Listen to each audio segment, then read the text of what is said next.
Hi everyone and welcome back. So today I just wanted to run through some of the books that I read in January. I actually managed to read 6 books in total in January, which is pretty good for me. I was filming quite a few videos in January, which is why I think I managed to read so many books, because I was really prioritizing reading. And I would say also that I only managed to read 6 books because 4 of those books were a lot smaller than the books that I usually read. Usually I read quite big fantasy books, which doesn't help with the reading goal, but I'm just going to jump into the books that I read though and just start talking about them, because that's what you're here for. You're here to see what I think of the books. The first book I read in January, or at least at the start of 2024, was Renegades by Marissa Meyer. Now this book was one of my more disappointing books that I read. I wouldn't really say this was a disappointing read for me, because I actually did go into this book with quite low expectations, so I don't think I could be disappointed since I already had low expectations to begin with. So essentially in this book we have the Renegades, and the Renegades are a group of prodigies, aka humans with superhuman abilities, who establish peace and justice in a society where chaos and anarchy used to rule. The Renegades, they're a symbol of hope and courage to everyone except the villains they defeated. And then in this book we actually follow Nova, who is a villain who hates the Renegades and is on a mission for revenge. But as Nova gets closer to her target, she meets a boy named Adrian who's part of the Renegades, and Adrian actually sort of really takes in Nova and they become really close friends.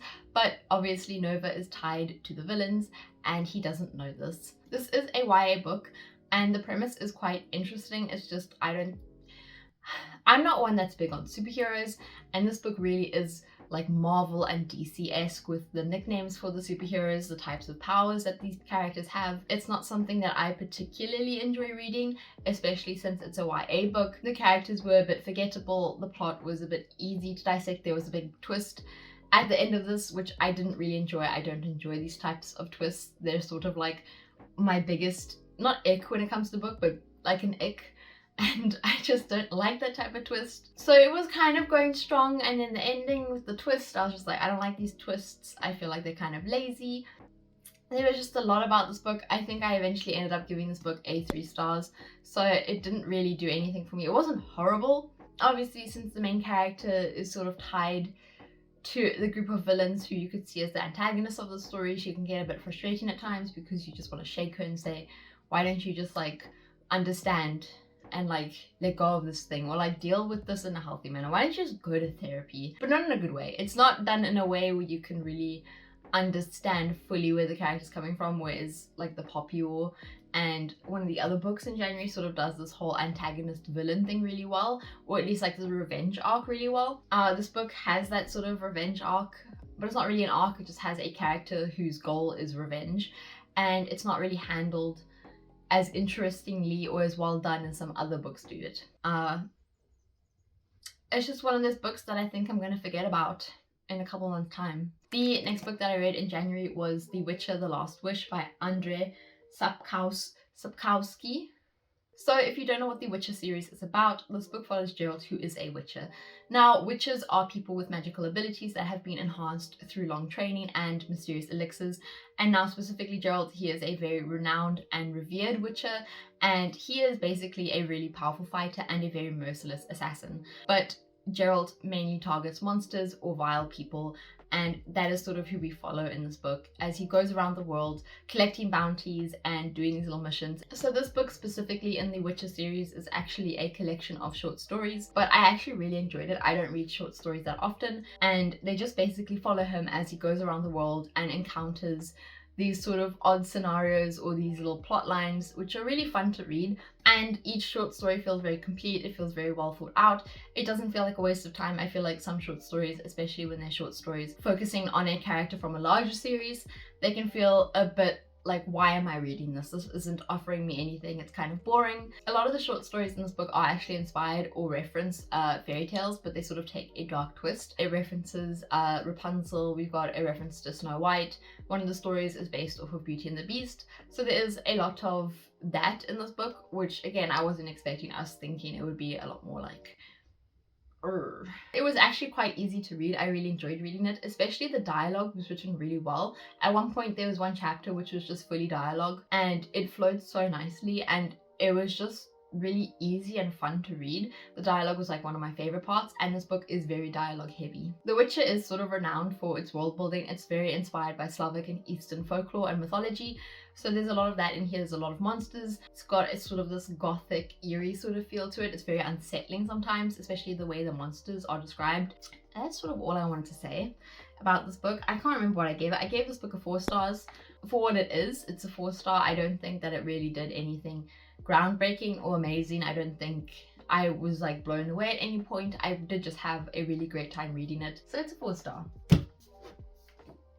Legends and Lattes by Travis Baldree. Maybe this is controversial. Maybe I just am the type of person who needs drama and angst and entertainment in their books. Maybe I'm just a problem. Is a feather. Maybe I'm the problem. Maybe I'm the problem because I gave this book a 3 stars. I know a while back everyone was loving this book, everyone was raving about it. This book has been dubbed like essentially a cozy fantasy, and it is that, I would say. I don't think it can fit in anywhere else. Essentially, the whole plot line of this book is we follow Viv, who is an ogre, and this book is sort of heavily inspired by D&D. If you like D&D, probably would enjoy this book. But this book follows Viv, who was part of a party. I can't remember what they're called in Dungeons and Dragons, but she's part of a party, and she's this ogre, and she eventually decides after her last bounty, she's like, I don't want to do this anymore. This is not the life for me. I want to settle down in a city and open a coffee shop. And that is what she does in this book. So we follow Viv as she opens up this coffee shop, and she struggles through the struggle of being a business owner and trying to start a business from the ground up. And she meets these people along the way who help her, but she also faces multiple different challenges on this journey. Like, we have some thugs in the neighborhood, and they're like, we need that percentage every month, you better pay up. So the plot line in this book is very, very basic. So if you do not want to read about someone struggling to open a coffee shop and the challenges that come with that, like figuring out the menu and how to price it, don't read this book, because that's what this book is. Even though I would say I'm also not someone who should be reading this type of book, I did enjoy it. At least for the first half of this book, I really enjoyed it because it felt very new and refreshing. And then at some point in the plot, it feels like we take a step back and we have to go through the first half of this book all over again. And that was when I got a bit bored, and I was like, okay, I'm kind of tired of this book now. It was really cute and endearing at the first half. I was enjoying it. I was enjoying the characters that we were being introduced to. I was enjoying the way they tackled the problems, but then it was sort of like, oh, all of this was sort of, you know, and now we have to redo it all, and that was very tiring to read. One thing that I did note about this book is that it feels a lot like a video game or an animated short. This book would translate so well into either a video game or an animated short. As someone who studied 3D animation, this book would translate beautifully. And then I remembered, because I read the first bit of this book, I remembered seeing that Travis Baldree, the author of this book, actually did work in video game design. And I was like, wow, it all makes so much sense, because this book does feel like it could be adapted into a video game so easily. Like the beats of the story, the way it's laid out, very video game. So if you play a lot of video games, you probably would predict what was going to happen a lot easier, and you'd probably be able to predict the next steps a lot easier, especially if you play cozy games like those ones where you open up a restaurant. This is essentially that as a book. But it wasn't terrible, the writing. It was just... Are you guys fighting? Hey! The birds are fighting outside. Chill. I would say this was a 3 stars. My life didn't change after reading it. I didn't feel enlightened. I did kind of want some pastries. There's an introverted, very quiet, shy mouse that bakes in this book. My favorite part of the book was the mouse, to be honest. I love the mouse. I can't remember his name. Named Thimblet. I don't want to talk about Legends and Lattes anymore. I talked a lot about it in a future video. So if you want to watch that video, then subscribe. Oh, I've still got my price tag on here. 240 Rand. You guys are like, what is Rand? That's the currency of South Africa. Gallant by V.E. Schwab is another book that I read this month. Went above my expectations. A lot of these books I went into with quite low expectations this month. I thought this would be more of like a middle grade story and that it was just going to be like, ooh, spooky middle grade, and it wouldn't actually be that spooky. But I really did enjoy this book. What is this book about, you ask? So did I when I started it. This book follows Olivia, who has grown up in the Maryland School for Girls, with the only possession of her past being her mother's journal, which seemingly unravels into madness. Then one day a letter comes addressing Olivia and telling her to come back to Gallant, her family's home. When Olivia arrives back at Gallant, it turns out that actually no one who currently lives at that house sent her that letter. Olivia's cousin, though, seems the least happy of all of them and demands that she goes back to Maryland's, but being delayed a few days, Olivia spends a couple of days at Gallant, and slowly the mystery of what unraveled her family begins to unfold. Olivia explores the many halls and rooms of Gallant, slowly uncovering this mystery, and while she does that, she is able to see her past relatives in the forms of ghouls hanging around the house. This book reminds me a lot of If Ninth House by Leigh Bardugo and Stranger Things Season 4 got together and had a baby. This is sort of what would come out of the womb. It's very similar to Ninth House in the sense that the main character can see ghouls and ghosts, and then it's very similar to Stranger Things, as in there's a sort of alternate dimension, like the Upside Down, where Olivia sort of uncovers more secrets to this big mystery at the center of its plot. One thing that I will note, and that I did really enjoy, is that the main character is mute, and I feel like it's handled really, really well in this book. It sort of opened my eyes, at least, to struggles that I would never have thought someone who's mute would have to deal with. One thing that I didn't really think about is that if a mute person is trying to bring up something, they are very easy to ignore just because of their disability. So whenever Olivia was trying to ask a question, a lot of the other characters, if they didn't feel comfortable answering it, they would just pretend like they didn't see her, because obviously she communicates to you through sight because you can't talk. If you're upset with someone, they have to look at you in order for you to be able to communicate that to them. Whereas with most of us, we're able to use our words so that it's a lot harder for them to ignore us. This book is a standalone. It's quite a short novel. It's very gothic and it has this underlying tone of horror to it. And with all of that combined with this very large mystery at the center of the plot, it creates quite an atmospheric book, which is quite fun to read, and it's really easy to slip back into this world and just sort of immerse yourself in the atmosphere and the vibe of this book. Piranesi I also read this month. Now Piranesi, I'm not going to talk about too much just because I think that if you want to read this book, then I think it would be better to go into this kind of blind. I think it will make the reading experience a lot better. Whereas if you don't want to read it, then great, it's a short review and you don't have to sit through the whole thing. Piranesi by Susanna Clarke. It's a standalone where we follow Piranesi. Now Piranesi lives in this basically never-ending house. There's the upper floor, which is filled with clouds and you can't really go through because of the winds. The middle floor where Piranesi lives, and then we have the bottom floor, which is basically flooded by these three big oceans, which have these tides and they go around the house. And also throughout all of these rooms there are various different statues, and no statue is like another. So if you can picture what I'm explaining, the house feels a lot like a fever dream. It feels very surreal, and I would say that this book is quite surreal and atmospheric. This is more magical realism as well compared to fantasy. I went into this with expectations that it would be similar to The Night Circus or The Starless Sea. It wasn't entirely. I would say that The Night Circus has more plot. Maybe this is more similar to The Starless Sea, but less of a fever dream. The Starless Sea is very much like a fever dream. It's very dreamlike, but if you enjoy books like that where the writing is really well done, there's this really great atmosphere that the author has managed to cultivate, and it feels like a really cool dream, you would enjoy this book. So essentially what happens is there is one other person in this house with Piranesi, and Piranesi meets with this person known as the Other twice every week on a set day. And Piranesi is basically doing research on this house. He is following where the tide's going, he's documenting things as he's exploring the house, and he comes back with this information to the Other. Then what happens is a mystery sort of surfaces and starts unfolding as Piranesi discovers that there is one other person in this house. Initially he thought it was only him and the Other, but it turns out that there is a third person. That's all I'm going to say. One thing that is interesting about this book is that in this book we actually have more information than Piranesi, just based on the fact that we live in the real world. So Piranesi doesn't have a lot of information that we have. So the way this book is written, is that it's a lot easier for the reader to figure out what's happening compared to the POV character that we're following. It was also quite a nice short read, so if you're looking for something short and quite easy to digest but still kind of packs a punch, especially with a really good atmosphere, then okay, there's one more book that I want to talk about. My Baby. This is 100% my favorite book that I've read so far this year. Do I have words to say about this book? I read this so quickly, especially for quite a big book. I read through this so fast. But I want to talk about The Rage of Dragons by Evan Winter. Now, this was originally an indie published book before getting picked up by a publishing house, and it is Evan Winter's debut novel.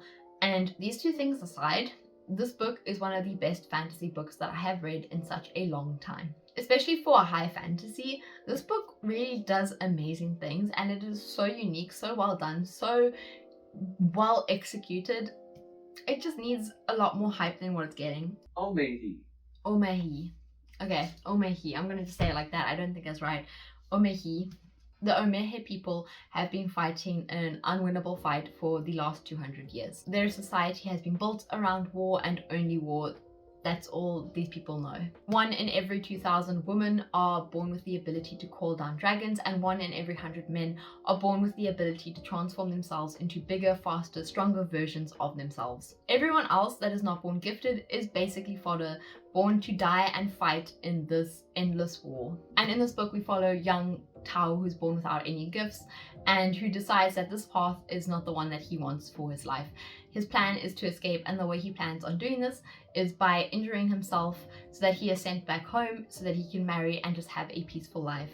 But this plan goes awry when those closest and most dearest to him are brutally murdered. Tao then fixates on revenge, and instead of settling down and having a peaceful life, he becomes one of the greatest swordsmen ever to live, fixated on taking revenge on those who wronged him. So this book is a Xhosa-inspired fantasy novel. We've got a lot of African culture in here, especially with the characters and the world building. I feel like there's not that many African-inspired fantasy novels, especially high fantasy novels here. Obviously, I live in South Africa, so I'm very exposed to African culture a lot of the time, and it was very nice to see it in a book and see it done so well, because African culture is so rich and it has so much to offer to the fantasy genre. So I'm surprised not more authors take advantage of that. This book focuses very heavily on a revenge arc where the characters their morals just degrade and they get very fixated on revenge. One thing that I noticed is I read the Poppy War last year. I absolutely love the Poppy War, and this book reminds me a lot of the Poppy War. So if you loved the Poppy War by R.F. Kuang, definitely pick up this book. I don't know why I didn't say this sooner. This book actually did make me cry. It made me cry twice. I probably would have cried 3 times, but I had gotten used to the book's tactics. I saw it coming. I said, you're not getting me. This is sad, but I'm not going to cry. You've already sapped me from all my tears. It was like page 150 or maybe page 200. Why am I crying within the first 200 pages of a book? I think that's just testament to how well written it is and how quickly the author gets you to care for these characters. It made me cry pretty fast, so well done to the book. There's this very subtle found family in this book, and I say subtle in the sense that it takes a while to take off. It did make me cry though. Found family trope did come up and did make me cry at one point. I didn't enjoy it, and I literally had to reread what I read in that moment because my brain said, no, you didn't read that right, that didn't happen, and it was just so brushed over. I was like, the last thing that I wanted to touch on with this book is that I love the main character. I saw some people saying that they didn't like the main character. I would like to argue that they probably didn't like the main character because this main character is very human, and unlike in some other books where the main characters, they cannot do no wrong, they don't make mistakes, or they don't have bad judgment sometimes, they always have the most well executed plan. They're literally masterminds. This character isn't a mastermind. He's just a normal person that has gone through a lot of trauma and is acting on that trauma. He's very realistic, can be a bit frustrating at times, but it's coming from a human place. You can obviously not like the main character, but I don't think he's a bad main character. This main character reminds me so much of Rin from the Poppy War. But yeah, I gave it 5 stars. I don't think I have anything else that I want to say about it. I've gone through all my notes down there, and I think that's it that I wanted to talk about. I've chatted about all 6 books now. My back is sore. I've been sitting here for like an hour talking about books. So I will chat to you guys in a future video. Yeah, I think I'm going to sign off now. I'm gonna say peace. I'm gonna say bye. Carry on with my day. What book am I currently reading? Crescent City 3, House of Shadow and Flames. If you want to follow me on Instagram, you can do that. I will leave it linked in the description below. That's it from me. I'll see you guys all next week Sunday with another video. And yeah, bye guys.